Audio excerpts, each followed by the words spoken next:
One son believes he has to earn it. The other son thinks he already has, and both are wrong.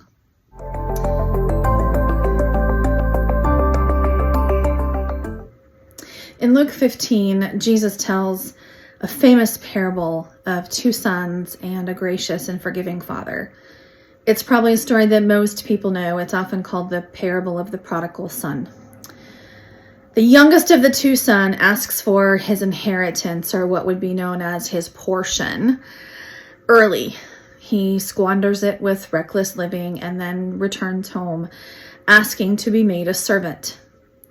Knowing that it was against a family code to be asked back into the family to be a son, he hopes this is the closest he can get back to his family. Because to leave your family and take your portion with you was to break relationship with that family. But the youngest son is welcomed back fully by his father. With his inheritance gone, the father is still willing to restore the family relationship. And then there's the oldest son, the one who stayed, the one who's faithful. He's angry at his father for lavishing good and expensive gifts and having a big party in celebration of the return of his brother. The older son did everything right. He stayed, he worked with his father, and did his faithful duty, and all in the name of what?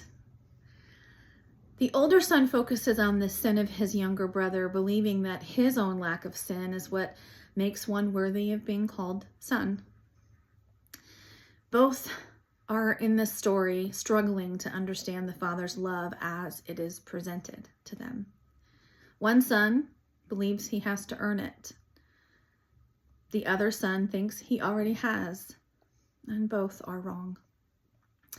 The youngest son sees his portion, his inheritance, as a way to break free and live a wild life, believing this will make him happy. He believes that being away from his father is better than life with him.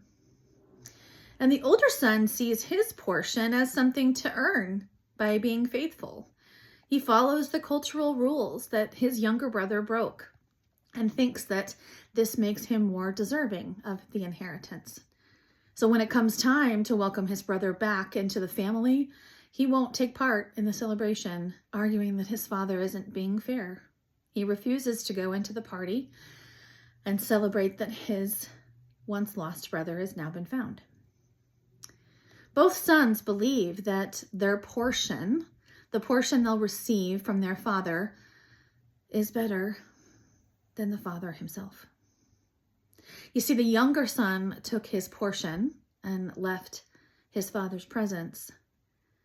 The older son always had his father's presence, but refused to stay in it once his father showed grace. Both sons preferred their father's portion over their father's presence.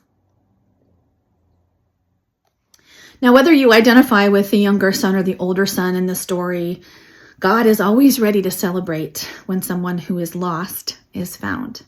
And like both sons in the lost son parable, we tend to live as though grace were not part of the story, as though reparations need to be made to get back into the good graces of God.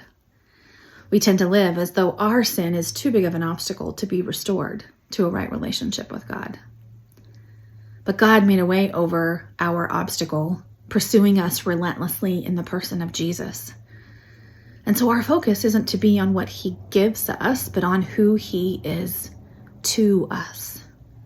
His presence, not his portion. Not the good things he gives us, but himself.